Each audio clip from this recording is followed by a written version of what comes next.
IOC का session जब मुंबई में हुआ तब प्रधानमंत्री मोदी जी ने बहुत गंभीरता के साथ भारत का पक्ष रखा और कहा कि भारत तैयार है 2030 के यूथ ओलंपिक्स और 2036 के समर ओलंपिक्स के आयोजन के लिए।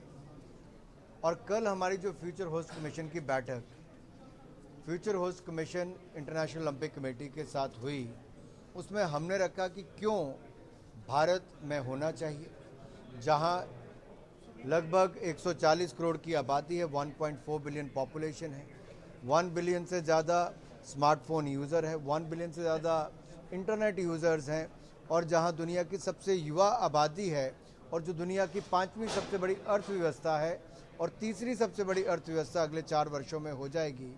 तो हमारा हक भी बनता है कि दुनिया का अगर 6वां हिस्सा आबादी का भारत में है और सबसे ज़्यादा युवा यहाँ पर हैं, तो उसने अभी तक ओलंपिक्स का आयोजन नहीं किया। हमें इसका अवसर मिले, हमने गंभीरता के साथ अपनी बात रखी है। मुझे पूर्ण विश्वास है जब ये समय बिडिंग का आएगा, भारत इसमें कई और पहलू जोड़ेगा।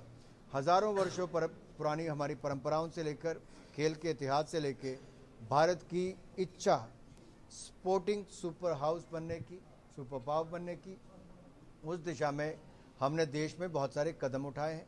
मुझे पूर्ण विश्वास है भारत भविष्य में उसमें सफल होगा। इसी से जुड़ा एक और सवाल है, क्योंकि ओलंपिक बहुत बड़ा एक इवेंट होगा हमारे लिए, तो कौन कौन से जगह पर हम सोच रहे हैं इंफ्रास्ट्रक्चर के हिसाब से? दिल्ली, फिर अहमदाबाद, बहुत सारी जगह। देखिए, जब देश में G20 समिट आया तो प्रधानमंत्री मोदी जी ने केवल दिल्ली तक सीमित नहीं रखा।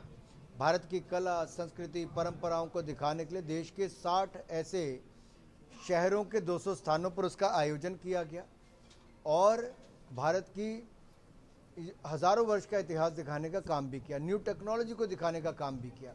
और इसके साथ साथ G20 की डेक्लरेशन भी हुई, न्यू दिल्ली डेक्लरेशन, फिर ग्लोबल बायोफ्यूल अलायंस भी हुआ, इकोनॉमिक कॉरिडोर का भी फाइनलाइजेशन हुआ। तो भारत ने हर उस मंच को ज़्यादा से ज़्यादा फ़ायदा उठाने का काम किया है, छाप छोड़ने का काम किया है। ओलंपिक्स को लेकर भी हम रणनीति तय करेंगे, हमें कैसे इसमें आगे बढ़ना है, और हम आने वाले कुछ महीनों में उसको तय करने वाले, अभी उसमें समय है।